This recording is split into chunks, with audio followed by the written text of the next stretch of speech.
7th of March, 2019 marked one of the greatest leaps for mankind, as the first settlement of human beings set foot on Mars.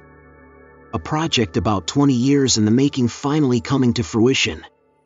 And yet, to this day, no one seems to remember it ever happening. 7 people gave their lives to set down on Mars, the first step at colonizing another planet, and as such events usually are, it was broadcasted worldwide. Millions of people had their eyes upon Bright Horizon 9 as it landed on the red planet. My family was no exception, and we excitedly gathered together to watch a part of history in the making. "Wow, this looks just like Arizona," Jackson said as he took his first step onto Mars' surface. "Great, who the hell let Jackson be the one to speak? First words on Mars, real inspirational," Cameron said sarcastically. The footage was mind-blowing. The fact that we could watch people walk on Mars, live, 30 million miles away was just another testament to ourselves, the fact that we could do anything. Of course, there's a delay when broadcasting from another planet. It takes approximately 10 minutes for a signal to arrive from Mars, depending on what time of year it is. So, live might be an overstatement, but it felt truly magnificent nonetheless. The crew joked around as they took their first walk on the surface, trying to downplay their mixture of nervousness and amazement at the sights. We'd all seen pictures from Mars before, but witnessing someone walk around, showing us the environment from their point of view was something entirely different. "All right, remember, we're not tourists, so let's try to seem professional, at least as long as we're on television," Gordon said, the assigned leader. Each of them had a camera mounted to their helmet, and since us viewers received all the different feeds, we could freely switch the view on command. I've never seen my dad so excited about anything. He had just rounded 60 years of age, and even he acted as if a kid again, just watching the moon landing for the first time as he did so many years ago. A couple of weeks passed, and each moment of the astronauts' day was streamed and easily accessible online. According to the view counter, at least 1 million people watched them each day. There were cuts in the signal every now and then, a few hours of dead air, and of course, they also slept at the end of each Martian day, also referred to as a sol. I kept watching them for an hour or so after coming home in the evening. It felt good to live in a time of such scientific advancements, and a part of me dreamed that I might set foot on Mars myself, one day.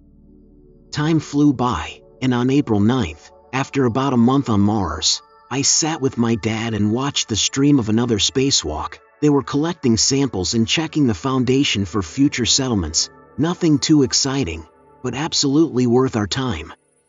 Gordon was usually the one to lead the team, and though he tended to pick Cameron and Jackson, this time he included Anderson as well, a more quiet guy I'd hardly even noticed before.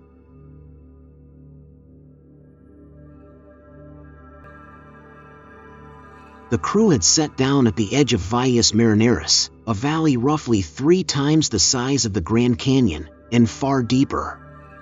In a way, I had become attached to the crew, watching them almost every day for a month. Jackson was by far my favorite, and judged by his attitude it was hard to think of him as a professional astronaut, always messing around, joking about the dumbest things. Gordon, on the other hand, fit his leadership role perfectly. Strict, mature, but most of all, caring. The rest of the 7-member crew were your run-of-the-mill geeks, apart from Anderson, who was more of a giant. Each perfectly chosen for their part of the mission, but somehow not too interesting to watch. Cameron, the crew's only woman, was the smartest of the bunch, and was responsible for most of the station's maintenance. During their expedition, we mostly followed Jackson's feed, only changing over to the other channels while he was busy picking rocks. "Well, this sure is something else," Jackson said as they looked over the valley. "Yeah, you still think it looks like Arizona, jackass?"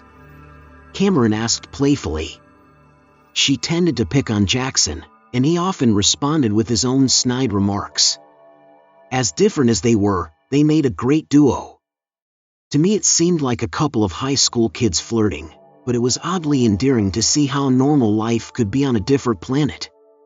It was a particularly dark soul on Mars, and the sun was just about to descend beneath the horizon, meaning the crew had to return to their station. The sunset on Mars differed greatly from the romantic scene we see on Earth, blue and cold. It was more eerie than beautiful, rising a sense of dread in my body. "I think I prefer Earth's sunsets," Jackson said. "Yeah, gonna be a while until we see one of those again. If they ever come to pick us up, that is," Jackson added. Once the sun had set sufficiently low, Gordon ordered everyone to pack up. The crew abided, but seemed upset that their work had been cut short. Before the crew could even begin to collect their things, the audio glitched out completely, and the entire feed was cut from any camera available. Not a big deal, it happened often enough to seem trivial. The feed returned after a couple of minutes as I came back from the kitchen with a cup of tea. My dad had engulfed himself in the footage, which finally returned. This time we were following Gordon's point of view.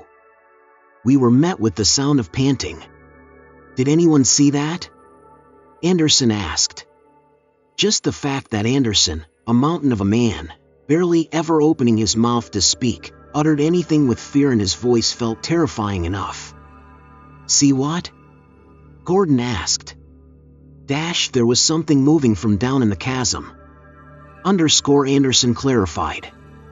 Before anyone got a chance to investigate, they were interrupted by a panicked Jackson. "Can any of you hear me?" Jackson yelled. We swapped the feed to Jackson, the camera panning frantically around as he searched for his crew. "Calm down, Jackson, we're still here. The comms just shut down for a minute, just a glitch," Gordon responded. "Then why can't I see you?" he asked. At that point the camera changed to Gordon's view, and despite showing exactly the same environment, Jackson was nowhere in sight. "Did you walk off somewhere, Jackson? What are your coordinates?" "No, I didn't fucking move," he shouted back. "Get a hold of yourself, we'll find you." The view switched back to Jackson for a moment, just in time to see a blurry shape fly by him at an incredible speed. He let out a short scream before his feed was cut off, leaving us with nothing but a pitch-black screen. "Jackson, can you hear me?" Gordon asked. "Jackson." The crew looked around at each other in shock, the view once again being redirected to Gordon's feed. "Where is he?" Cameron asked. "I don't know, according to his GPS, he's just gone. Call back to base, tell them to search the grid, I'll check if he somehow fell off the cliff," Gordon said as he gestured towards Cameron. "Control, do you read me?" Cameron asked. No response. "Control? Daniel," she repeated. "Gordon, they're not responding." None of the astronauts dared come up with a suggestion. Seemingly torn between going back to check on the crew at the station, or to stay and search for Jackson. "We've got to get back to the station," Anderson finally said. "What about Jackson?" Cameron asked. "If something happens to the station, we're all dead anyway." The crew rushed back towards the bright Horizon 9, none of them saying a word in the process. Gordon led the chase, turning around every so often to check that the whole crew was following. Upon checking, Anderson had simply vanished behind them as they had run for the station. "Where'd he go?" Gordon asked. I don't know. He was behind me just 1 second ago," Cameron stuttered back. All the other feeds had long since gone black, including the cameras back at the station. It didn't take them long to run back to Bright Horizon 9. The doors were left open, but none of the remaining crew were anywhere to be found. Gordon was becoming more frantic by the minute, losing the clear composure he had kept up that far in the mission. Shit, what happened to them?" he said. "I don't know. I sealed the door. I'll look for any heat signatures in the vicinity, Cameron said. She desperately typed away at the console, re-scanning over and over. There's noon wait. Whatever the console read was beyond my understanding of computers and gadgets. I was simply glued to the screen. Not me nor my father uttered a word. A minuscule amount of hope returned to Cameron's voice. Jackson's tracker just came back on, she yelled joyfully. Gordon was heading for the door again. I'm going back out to find him. You stay here. Don't open the door until I come back, he said. The words were brave, but he couldn't hide his trembling voice. Cameron tried to refuse his orders. Promise me, he said. I promise, she reluctantly responded. I clicked back to Gordon's view. The sun had already set on Mars, and nighttime was as dark as anything I'd seen on Earth. Even with its 2 moons, the camera mounted on Gordon's helmet hardly captured any light, even with the flashlight he carried. Keep talking to me, Cameron, Gordon asked nervously. It shouldn't take long before I reach Jackson. Do you see any movement around you? Nothing, it's too dark, Gordon said. Wait, Jackson's GPS tracker is moving towards me. He paused, checking the location. Wait a minute, he's moving at more than 50 miles per hour? That's not _. He fell silent, and his feed cut off. Cameron sat back in shocked defeat. She didn't even attempt to call out for her friends. She knew they were long gone. She simply stood up and walked towards the kitchen. Without saying a word, she picked up one of the knives and slit her own throat, her decision taking less than a split second. Since we saw it from her point of view, it was hard to tell exactly what happened, but the following stream of blood and subsequent gurgles hinted towards what she did. It felt like ages before the gurgling stopped, but no sooner had she gasped for her last breath of air before a creature stood in the periphery. We couldn't see anything more than a blurry outline, far too tall and skinny to be a human. Even though everything around it seemed sharp, the camera refused to focus on it, even as it moved closer. It bent down to inspect Cameron's lifeless body, still blurry, and for a moment it seemed to not understand her demise, like it couldn't grasp the concept of suicide. It quickly realized that something was watching, as it placed its own face directly before the camera. Only a second passed before the feed cut once more, but this time, rather than staying black, it was replaced with a frozen image of whatever the creature was, and audio turned to a glass-shattering screech. The sound was louder than anything I'd ever heard. Even clutching my ears barely did anything to stop its incessant screams. It was rhythmic, almost like Morse code, but faster and more erratic. It wasn't just coming from the television. In fact, each and every electronic device in the house connected to the internet played the same horror, the stereo from my neighbor's house, and from the radio of a car driving by. As far as I could tell, the whole world had turned into one horrific scream. I hadn't noticed until then that my father sat glued in front of the television screen, unblinking and unresponsive. I tried to pull him away, but to no avail. He was in some sort of trance. Be it from a broken circuit, or from the screeching itself, suddenly everything in the house shut down, a total blackout affecting only our house.